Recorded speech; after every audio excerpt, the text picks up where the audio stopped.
Hi, this is Little Dwarf playing games while rambling incoherently into a microphone. Why? Well, just because I can, and I continue with Vampire the Masquerade, Shadows of New York, Blind. I still have two options to choose from here, and I think I will go with this, because there's a very clear opportunity to feed, which might be important, because I haven't fed, to be honest, even once since the very beginning of the game. And if I don't feed at all, I might eventually kill someone out of hunger. It has actually happened in coteries.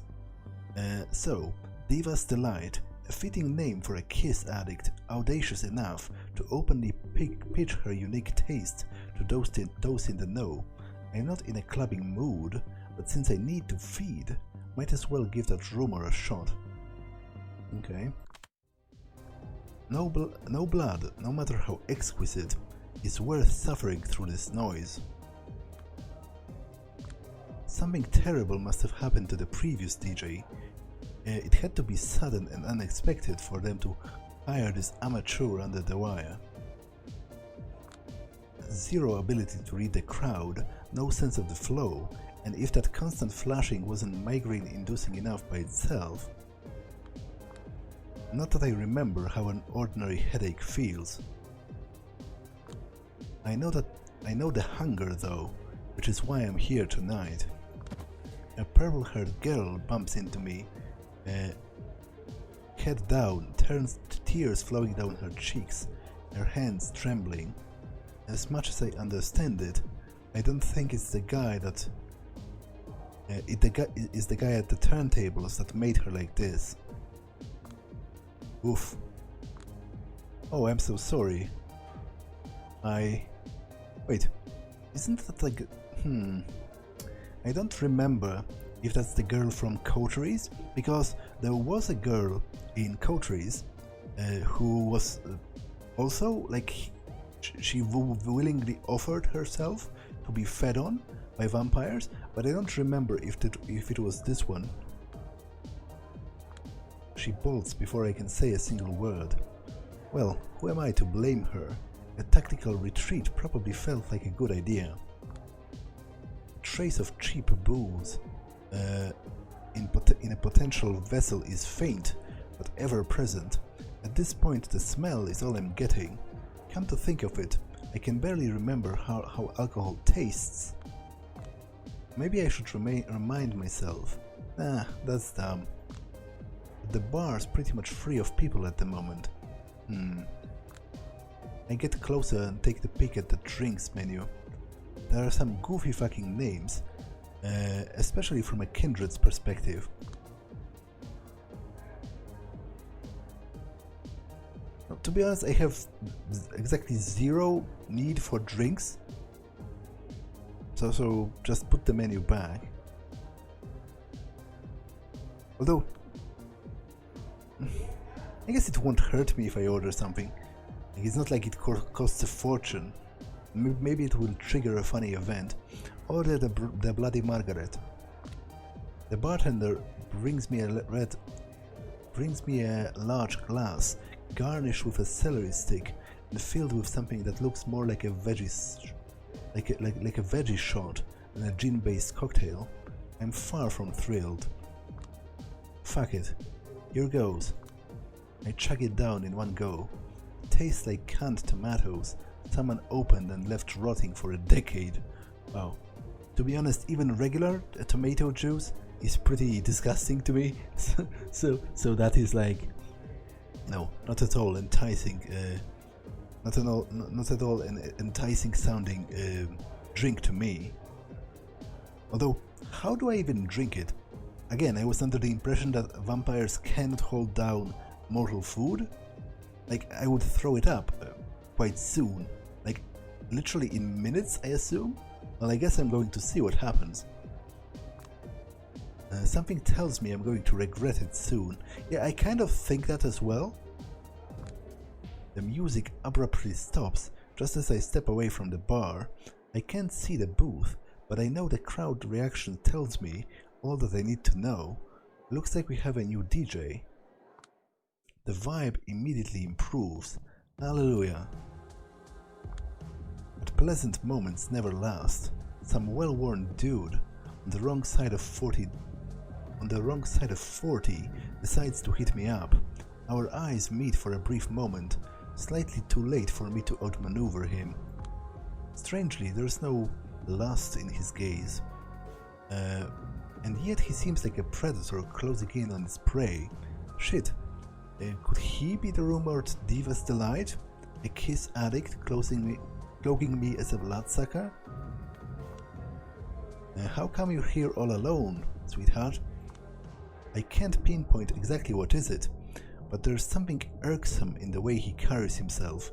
As he approaches me, I begin to feel fatigued, like there was a sudden drop in the atmospheric pressure.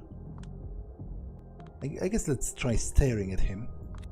I give him a purely hateful glare, but I find it weirdly strenuous to keep my eyes on him for longer than a few seconds.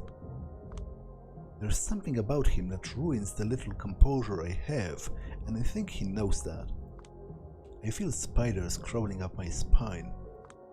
Is there something wrong? Here, let me... Hands off, asshole. I guess I'm going to dominate him.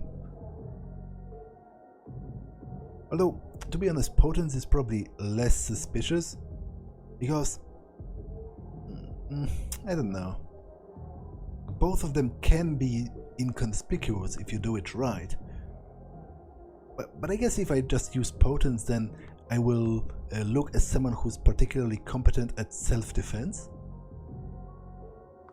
I grab his wrist in a tight grip and start twisting until I feel the snap of a dislocated joint.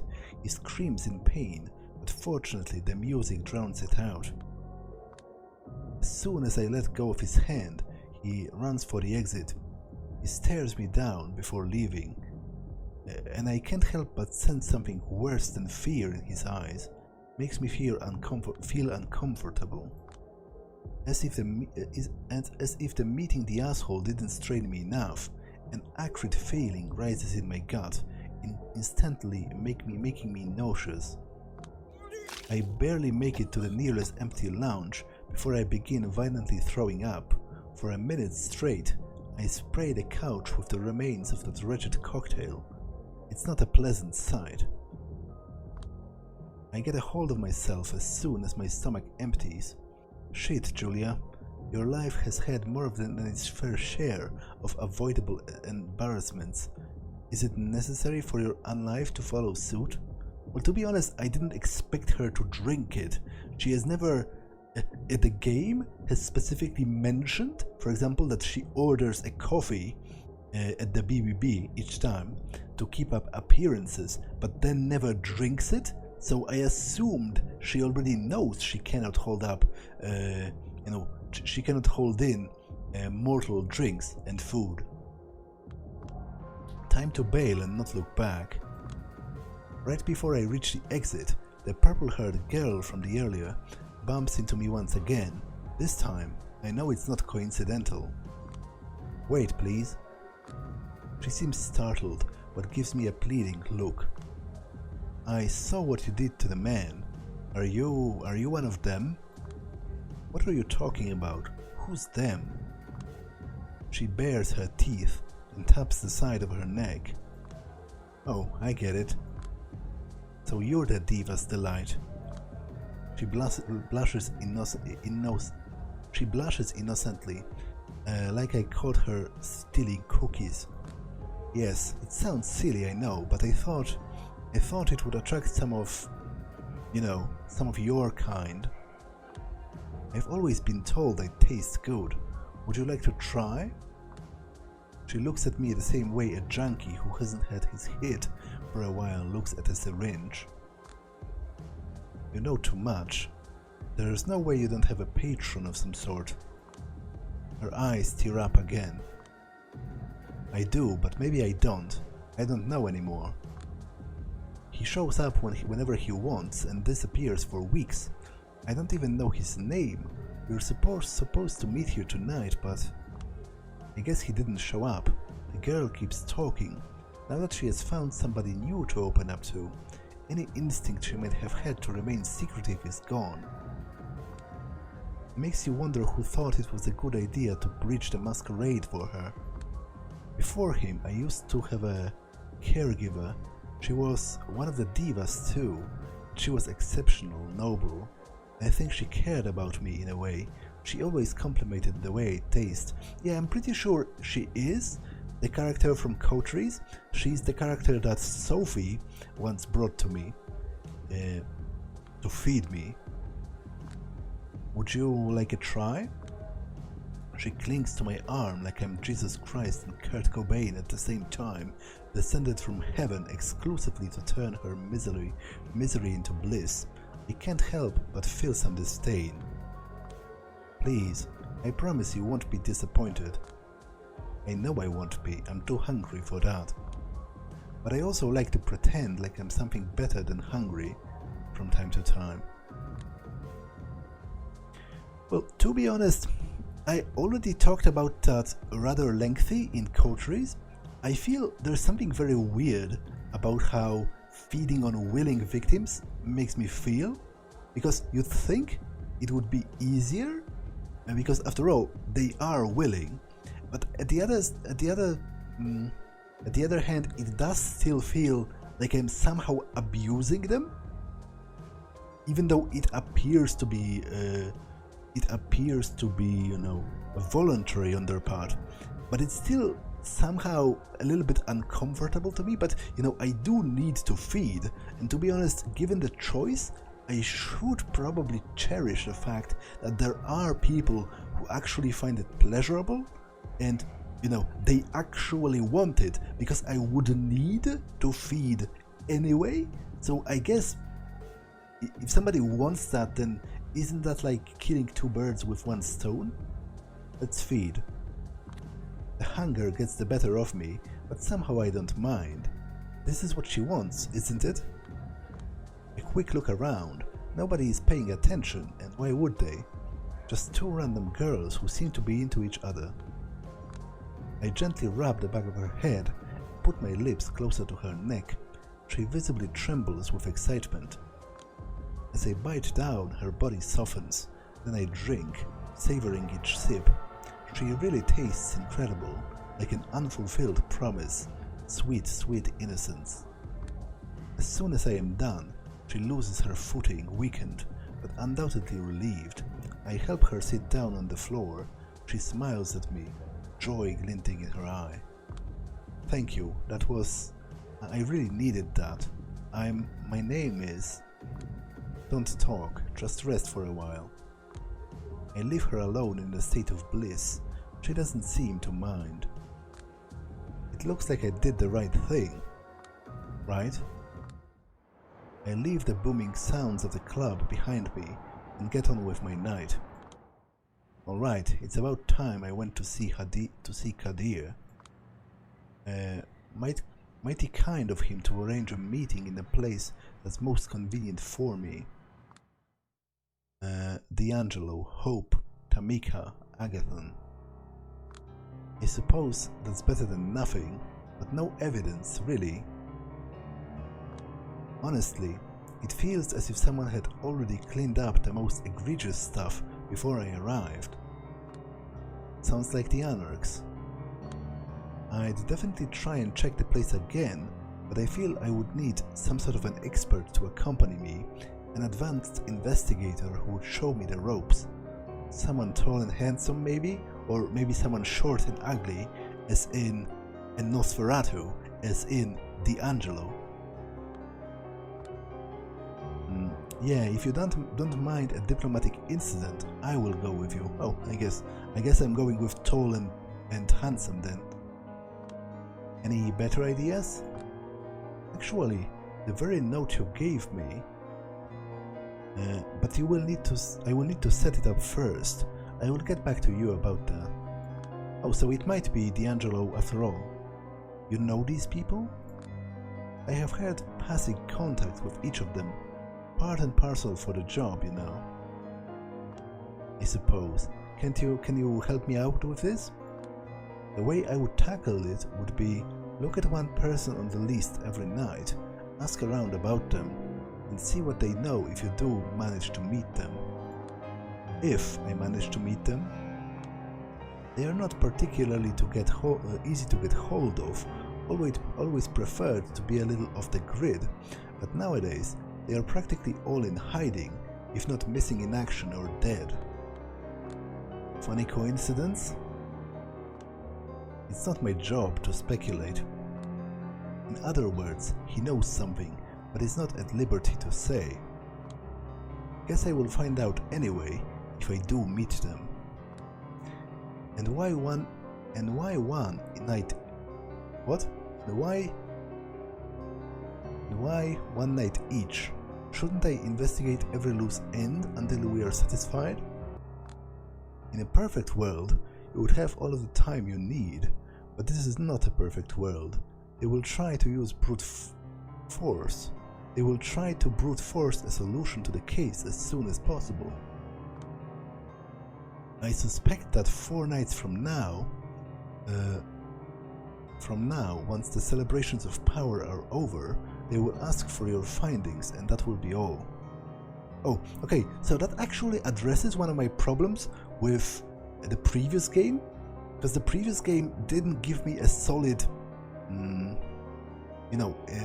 sort of a solid time bracket in which I could plan my actions, and this one does. This one straight up tells me I have 4 days to solve this case, so I should prioritize my actions accordingly, because I have a very limited time to accomplish them. So that's pretty great. 4 nights from now, you say? Okay. Fucked up. To be brutally honest, my focus wouldn't be on solving the murder. Instead, I would focus on not embarrassing yourself. Fucked up. This is part of why I didn't want you to get involved. You couldn't possibly think Arturo had you involved out of the goodness of his heart. The entirety of your investigation is just for show. You were meant to be an unwitting actor. Maybe I really should just call Mia and be like, you know, these condescending ivory tower clowns, I want to work with you. But then again, if I was with the Anarchs, they would probably delegate even shittier tasks to me.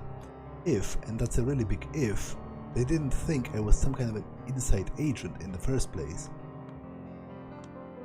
Better stick to the Camarilla, but if they're hell-bent on stabbing me in the back at every opportunity, maybe it's time to think about how I can repay the favor. Playing dirty? Play dirty, no matter what Kadia thinks of it. After all, from where I'm standing now, there's no way but up. A penny for your thoughts? I take a drag of my cigarette. Whatever kind of sums up my feelings towards most of the things that were happening back in Coteries and that are happening in this game, I kind of don't really care. Whatever.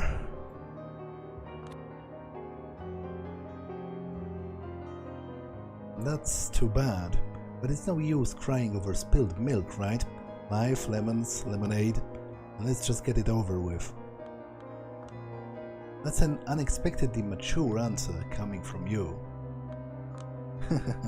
Spare me and just tell me, where should I go first? You should go with me. As it happens, I'm only out here because I was ordered to drive Aisling to the art hall. And guess the name of her protege. It's Agathon, right? So that's who Agathon is. Or was. Nobody knows. It's a complicated thing. You will see. I'm on the clock, so let's get a move on. Work your magic, fairy godmother. Still not done with this bit? Not while it's still bothering you.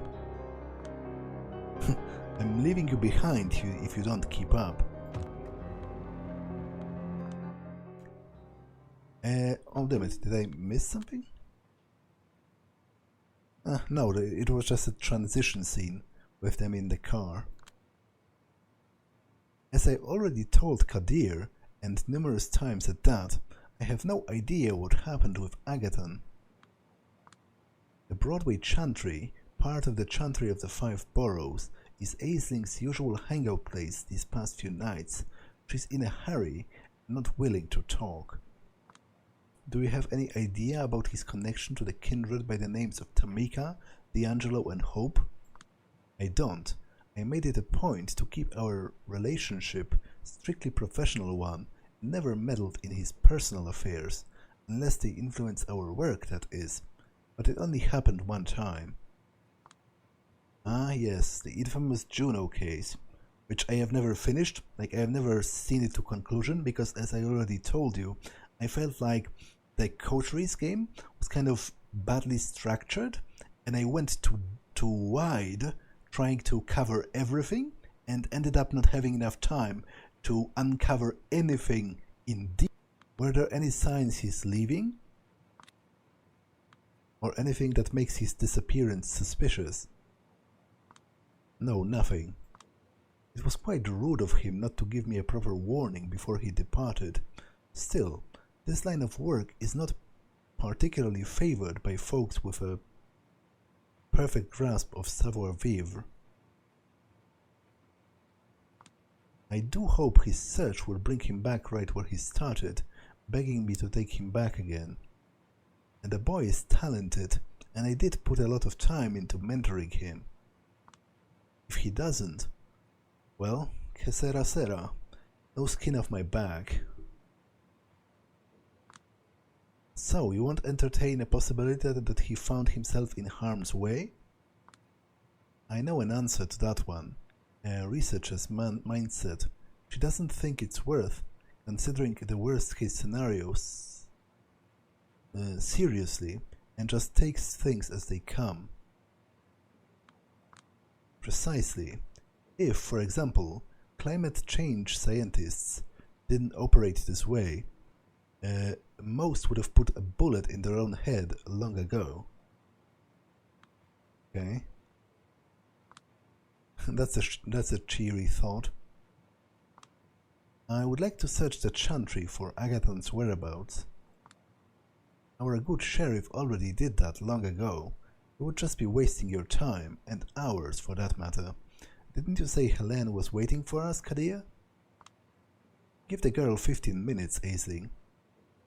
A minimal support for the ongoing investigation, and besides, she has a proclivity for finding things that everyone else has overlooked. 10 minutes, and if you attempt to pass this door, or that one up there, I can't guarantee that you will walk out of here alive.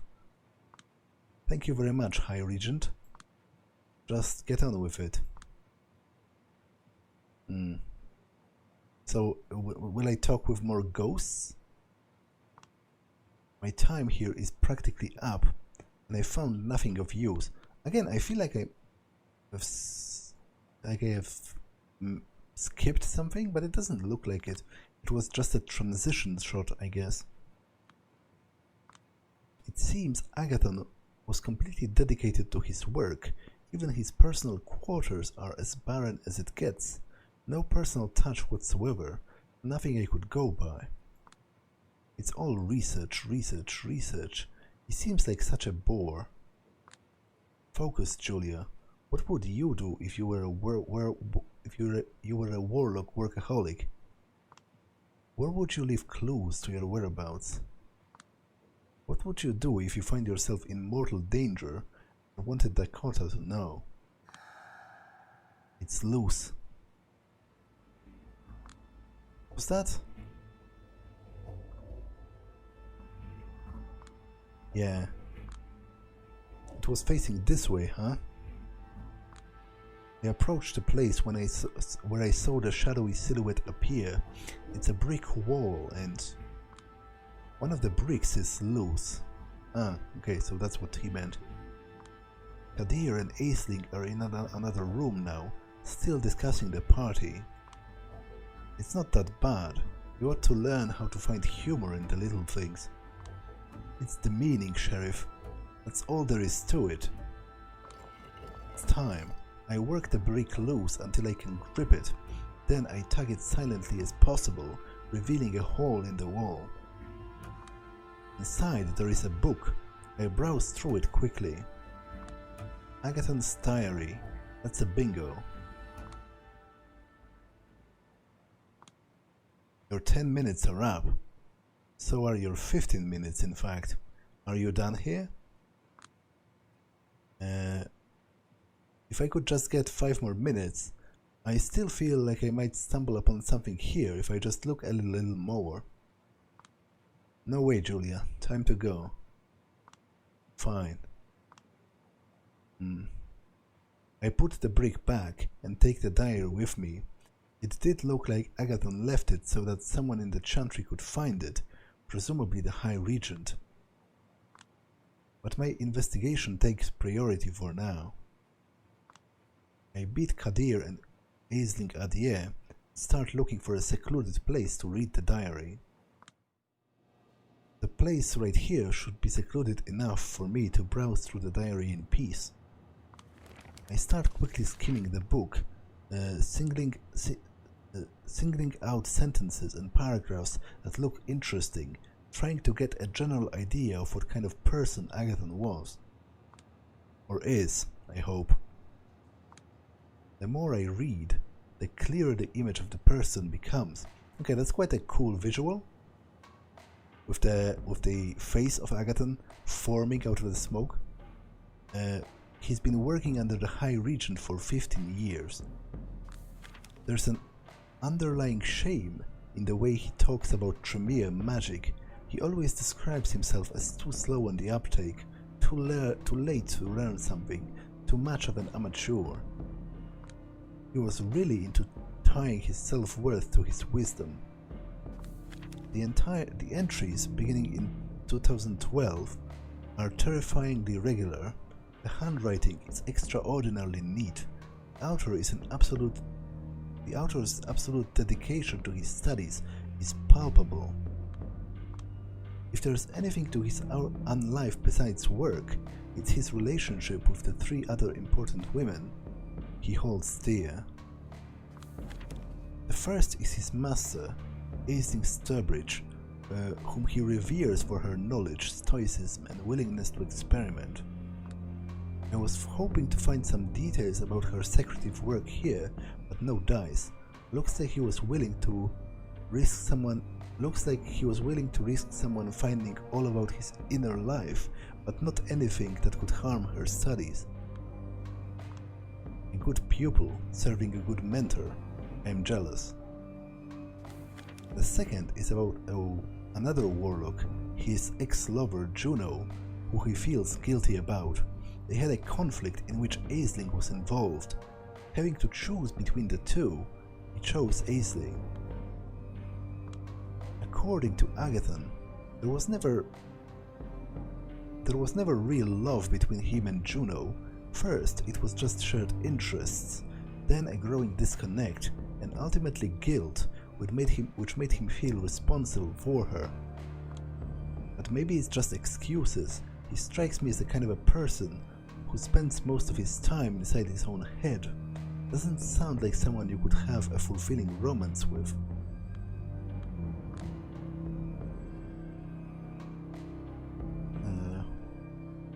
Well, I guess she's thinking about her own lover, so let's see where that thought would lead her. One day, Dakota might realize this. Wait, what? In which way does she mean it? Because to be honest, Dakota herself seems positively like... she seems fascinated by me.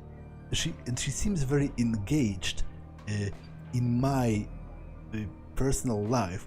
Like, she seems very sort of borderline... she seems like she borderline reveres me. So is Julia talking about herself? Like, is she implying that she is not a good lover towards Dakota? Like, is she implying that she is herself too self-obsessed to be a good companion? Anyway, last but not least, Agathon's mortal grandmother Sylvia. She is the light of his life and the person who took care of him after his parents died in a ritual murder. Not quite what I expected. Her family used to serve a cruel vampire in Mexico City, and it was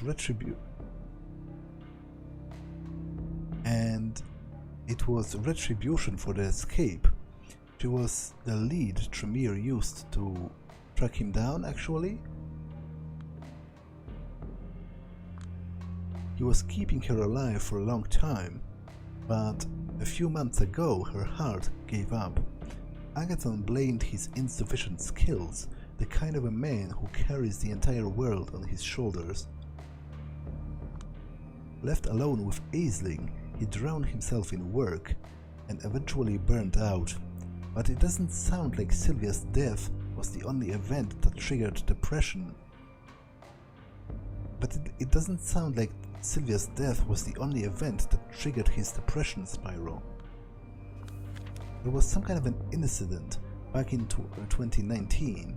He doesn't cite specifics. Another thing he was worried about writing down? It's all vague mentions of a person who made him fly too close to the sun. Whatever happened, it had the same effect as his grandma's death. New York stopped feeling like home to him. It became alien, empty, grotesque. His words. I checked the first page. There's a recent photograph of him glued to the inner side of the cover. He's facing away from the camera, only showing his profile, and striking a rather dramatic pose. At first, it looks kind of poserish to me. However, upon closer inspection, it seems like a goodbye photo, the final melancholic glance he throws in your direction before disappearing for good. There's also a single black feather, no idea what that means. Something's written next to the photograph with a lot of flourish. It looks like a poem? More than annoyed, sad. More than sad, unhappy. More than unhappy, suffering. More than suffering, abandoned. More than abandoned, alone in the world. More than alone, exiled. More than exiled, dead. More than dead, forgotten. The Sedative, 1917, by Mary Laurencin. Looks like he wrote it down recently. It might have resonated with his emotional state over the past few months. Most importantly, it seems to confirm his intent. It seems to confirm his intent with this diary to me. The general idea seems to be his research will outlive him, so he doesn't even detail it. Still, he wanted some kind of a tangible memory of who he was, left for posterity. But that's not all. There's still some mystery to be solved. Quite a few of the pages at the end are missing, but it doesn't look like they were necessarily removed to redact information. They were torn off in a way that makes it clear the paper wasn't ever used. What's more, the preceding pages are empty as well. Could it be that that's when it happens again? I notice a bizarre shape in my peripheral vision. Over here, right? On the wall, near the staircase? Bleed. I turn to catch a glimpse as fast as possible, but it's already gone. If my heart could beat faster right now, it would be jumping out of my chest. It's discomforting. I've been seeing these apparitions ever since I turned into this. The worst part is, I feel that they were always there. Even as a mortal, They were sometimes in the corner of my eye, disappearing when I tried to look directly at them, making me think it was just my mind playing tricks on me. But when you're part of the Night Clan, there are times they don't disappear, there are times they talk, there are times they try to force you to do their bidding. And worst of all... No, I don't want to think about it right now. Still, in my experience, they aren't exactly, I don't know, consciously malevolent. This one in particular was trying to help. I opened the book and the first empty page and look around to make sure nobody is staring. Then I cut myself using a razor I keep in my pocket just in case. It's not a deep slice, I just want to let a droplet of vitae fall onto the page. That's when the letters appear.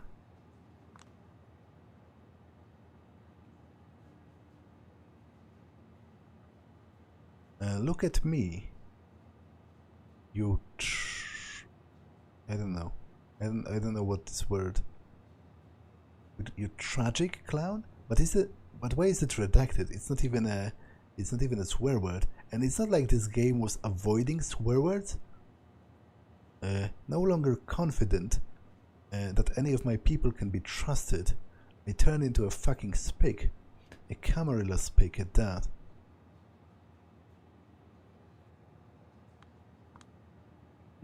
Reserved contempt. What?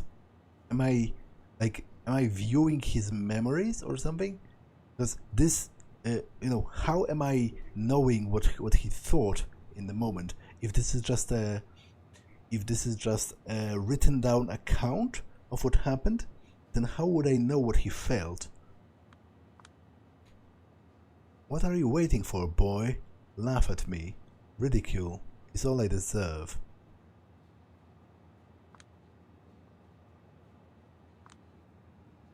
And I don't understand why certain words are kind of redacted.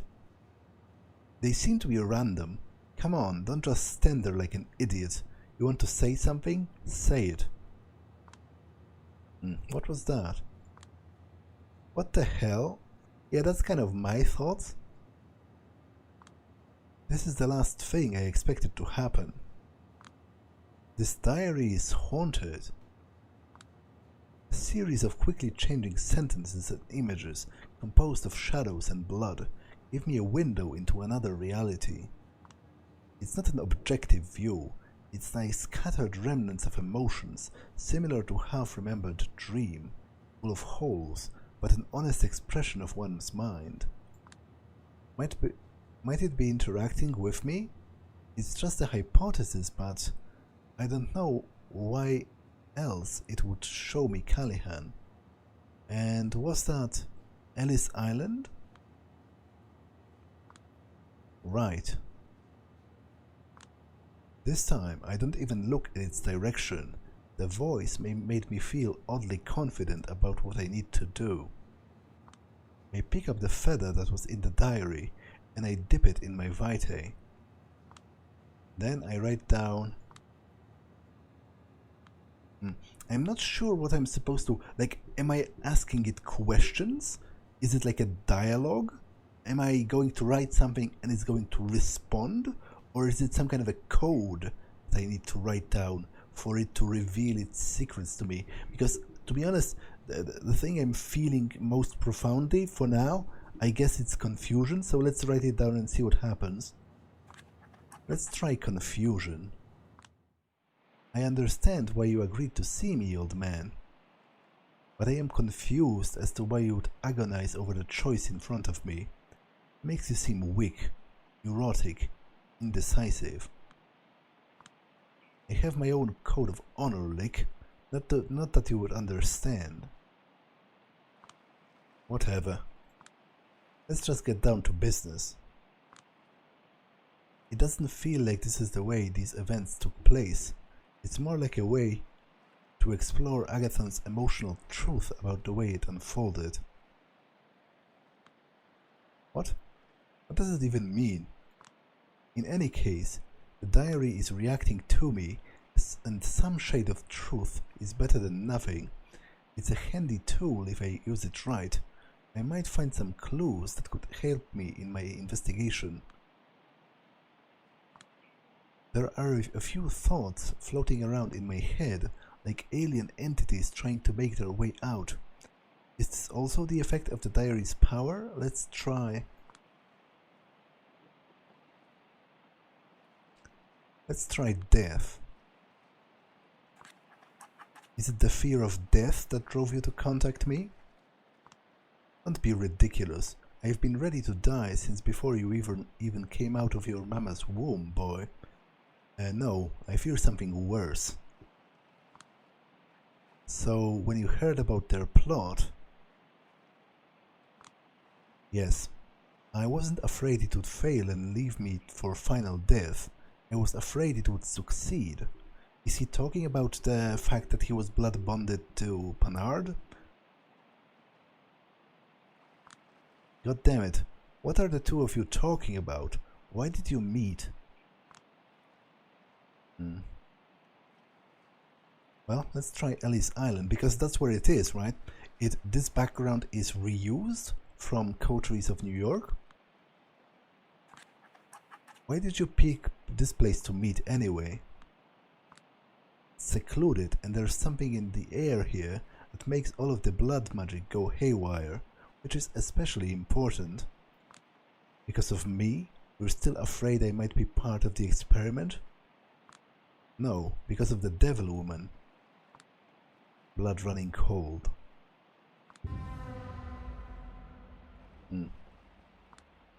All the scribblings disappear and another set starts taking their place. The diary conjures an image of a completely different place. I instantly get a feeling of déjà vu. I process this space differently. The atmosphere is different, more familiar, homely, but this is unmistakably the Tremere Chantry I visited earlier tonight. And standing there is just the person I would expect. Looks like that's it for my meeting with Callahan. God damn it. But what if the person he was talking about and eliciting a strong emotional reaction from was Aisling? The diary awaits my next command.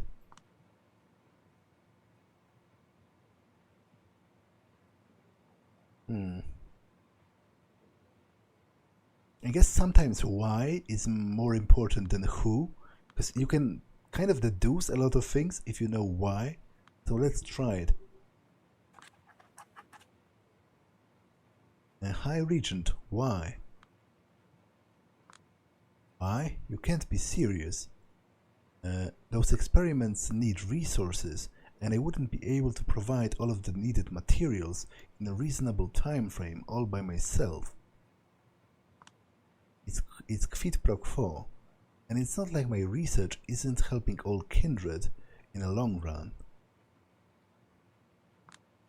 I don't feel comfortable being part of this at all. I always thought we were busy with science, not politics. These are the words of a child, Agathon. Science has always relied on politics, and politics on science. Not like this, High Regent. Don't embarrass me, Agathon. Not like this. The moving scribblings disappear again. I hastily let another drop of blood fall on the page. What appears this time is yet another familiar face. Ah yes, Agathon. What is it that you wanted to tell me? Well, apparently nothing great. Go to hell. I beg your pardon? The harpy vanishes. Yeah, right. As if I could ever gather the courage to say this to your face. So it's not really his memories, it's more like his feelings are somehow encapsulated within this diary, and he's like, the diary itself is displaying like the pasts that he wished could have happened, I guess. But the least I can do is try and stab you in the back. The diary ends here. I spill a little more vitae on the page, but it no longer works.